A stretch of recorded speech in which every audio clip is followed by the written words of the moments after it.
今週の出雲ラボは自走カメラを目指して ESP32 カムでモーターを制御してみます。2輪の台車は自作です。プログラムの方はカメラウェブサーバーにモーターコントロールを追加。実際にモーターの制御を行ってみました。 COB ライトの制御もついています。ぜひ見ていってください。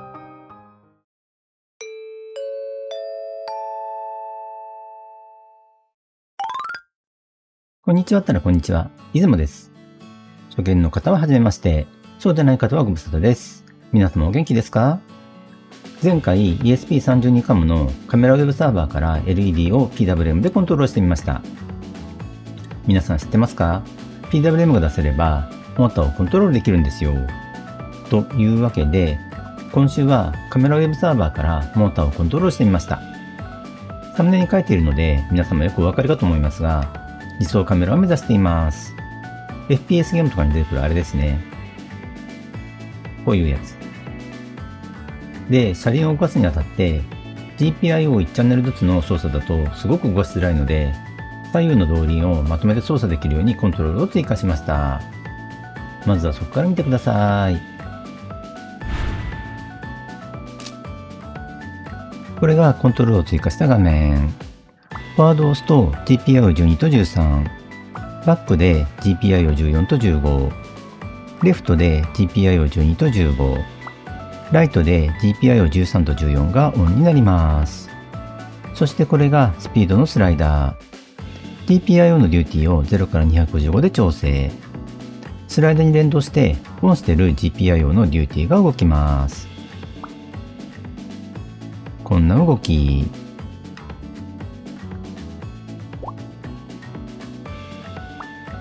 オンした GPIO は即座にスピードで指示したデューティーになります。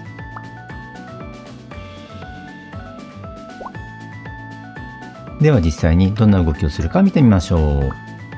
フォワードに設定し、スピードのデューティーを上げると GPIO12 と13の LED が点灯。それぞれのボタンに合わせて対応した LED が光ります。こんな風に車輪の動きに合わせて2つのポートが動く仕組みになっています。続いてプラットフォームとなる台車を作っていきましょう。まずは材料。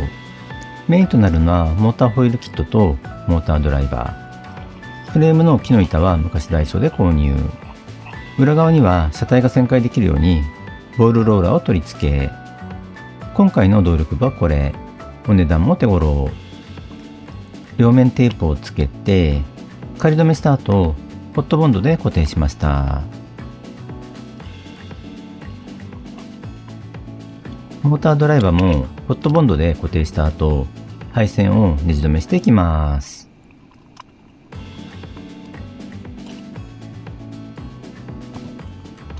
思い出したみたいに電動ドライバーが登場。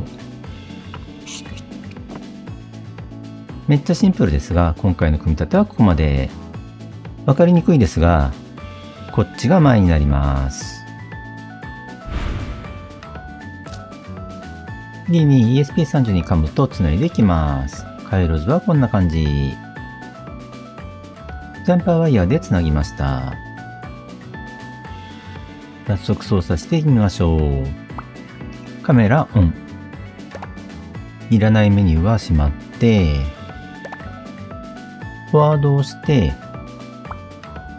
デューティーを上げると、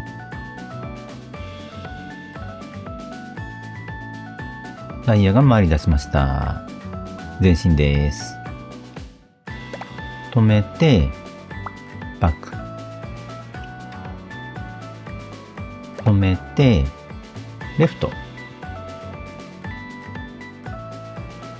止めて、ライト。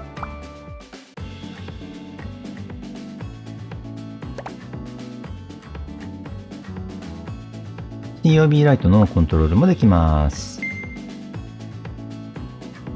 一応問題なく動いたみたいです。はい、というわけで ESP32 カムのカメラウェブサーバーからモーターをコントロールしてみました。このカメラウェブサーバーってエグザンプルにもあるのでカメラを動かしてみるところまではハードル低めなんですよ。でもそこに手を入れようとすると結構面倒。操作画面 HTML ですしね。しかもエンコードされてるし。今回は AI エージェントに頼りながらチャレンジしてみました。いやー、エージェントいなかったら絶対無理。ここまでいけばカメラ付き自走ドローンまであと一歩って気がしますよね。次回は実際にこれが動くところを見せられるといいなと思っています。で、今回はホイール使いましたけど、タミヤの楽しい工作シリーズのキャタピラ台車とかもいいと思うんですよね。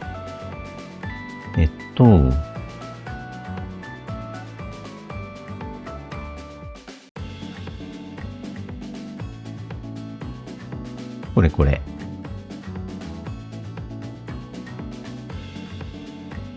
プログラムは例によって Git に上げてあるので、やってみたいなって方はチェックしてみてください。概要欄に URL 入れときました。では、ここまでご視聴ありがとうございました。よかったら高評価とチャンネル登録よろしくお願いします。次もこの続きをやっていきます。ではまた次の動画でお会いしましょう。